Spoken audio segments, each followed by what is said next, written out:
In this video, I'm gonna share real reasons why I sold my roofing business. So many of you have asked me this question in other videos. I sold the business. I'm no longer an owner of Storm Group Roofing, the company I started over 7 years ago. Nothing happened. We didn't have a bad event. We didn't have like a lawsuit. We weren't running out of money. Everything was good. But I want you to know why I did what I did and what's next for me, for Roofing Insights, and where we're all going.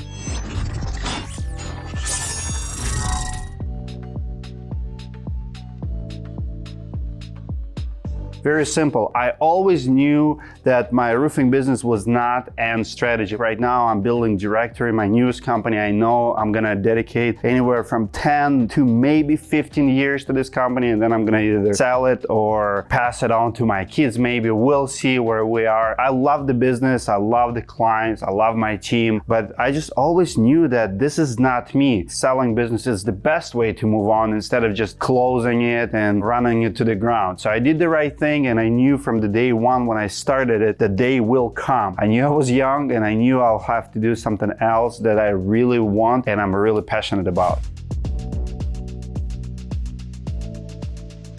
So many people don't understand it. When I was running my roofing business, I would sign a contract for $50,000 or $100,000 jobs. I would be going home with the 5, 7, 8 checks in my pocket. It just never motivated me. On the other hand, if I would teach a class for free, 50 people, or make a YouTube video, it would be giving me goosebumps because this is what I always wanted to do. I'm a teacher by heart. I never wanted to have the biggest company. I'm a competitive person, but once we reached $3, $4, $5 million a year, it's all became just a number. I did it obviously for the profits. You want to make sure you pay people. You want to make sure your bills are paid. I drive a minivan. I'm a spender. Don't get me wrong. I'm not a money-driven person. I'm a purpose-driven person. I need a reason to do what I do. The Roofing Insights gave me that. Directorii is giving me that. And this is why I shift gears. And I knew I'm not going to even be able to monetize it for the longest time.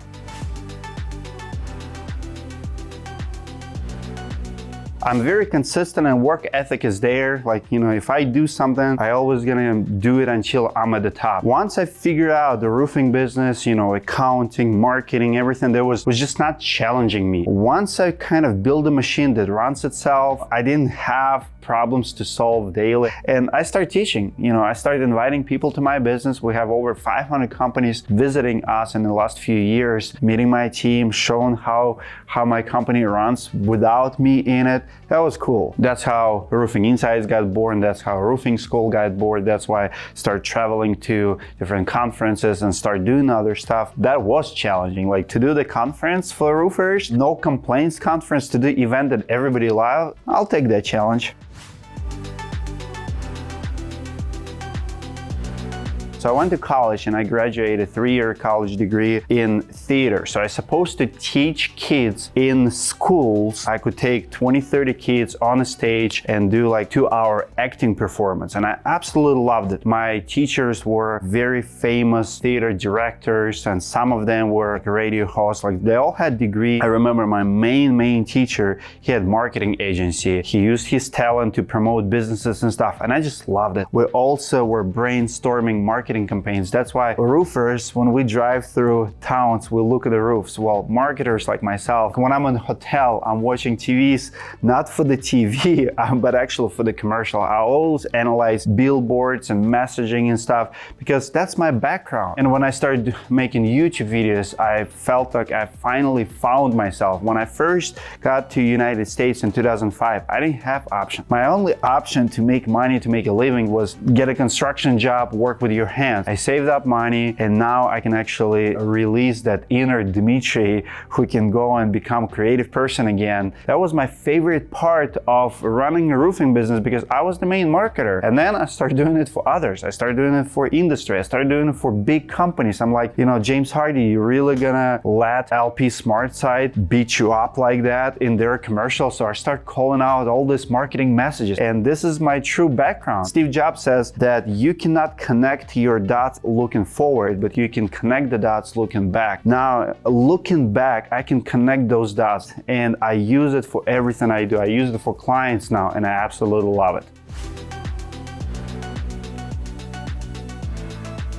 If you run a business and you're always there, you're always present, you're gonna see where problems, where risks are, and you're gonna fix them in a timely manner. When you are managing your business remotely, you don't know everything that's happening. I mean, you can set up a lot of procedures in place, you hire managers, and we did all of that. For the last couple of years, I was not involved. My team did not see me. I was there maybe 5-10 hours a week. So the company was running by itself, and it was awesome. The only time I had to be involved is where we have major position terminated or someone quit the company, or we have accident. Like for example, last December on Christmas Eve, we have a fire in one of the jobs, like actually caused by one of our employees. I remember meeting the homeowner on Christmas Eve, and firefighters just left, literally ruined their house, having that conversation. So when you own a business, it's 24/7, 365, and I accepted it. The problem was it started jeopardizing my other businesses. Like if I want to really build Roofing Insights or Directorii, my other businesses I'm building, and something horrible happened in my roofing business, now it's gonna take a toll on me. It was always giving me this anxiety, like it became this liability. I'm like, is it even worth it? What's there for me? I decided to add it to one of those reasons to really consider, is it worth to keep the company, or should you just let it go and focus on new things? My hands were tied when I was running a roofing business. There's a lot of topics I could not talk about. I'll give you an example. Just a couple days ago, I took Pink Panther picture, posted on Facebook, and I said something with the lines that Jeff Bezos now owns this fellow, talking about Jeff Bezos buying MGM. MGM owns Pink Panther for years. Owens Corning would pay MGM to use Pink Panther. And within 20 minutes, I got a call from my rep from Owens Corning saying, hey, Dimitri, I'm getting calls that you're saying that Jeff Bezos bought Owens Corning. Like, no, that's not what it says. You have no idea how many times I got a letter. I mean, I always have to be cautious of my content, the topics I'm talking about, not to make a damage to my roofing business. And if I do content here, it can backfire on me and hurt my roofing business, and it's not fair to my employees. What if Owens Corning calls me and say, well, you cannot install our shingles anymore? It was getting there. Now it's off the limits. We're completely separated. I'm not on the paperwork. Whatever I do here at Roofing Insights is not gonna hurt them. Guess what? There's a few hot topics coming up and very soon to this channel that I could not talk before, and you guys gonna love it. And I'm gonna expose people that I could not expose before.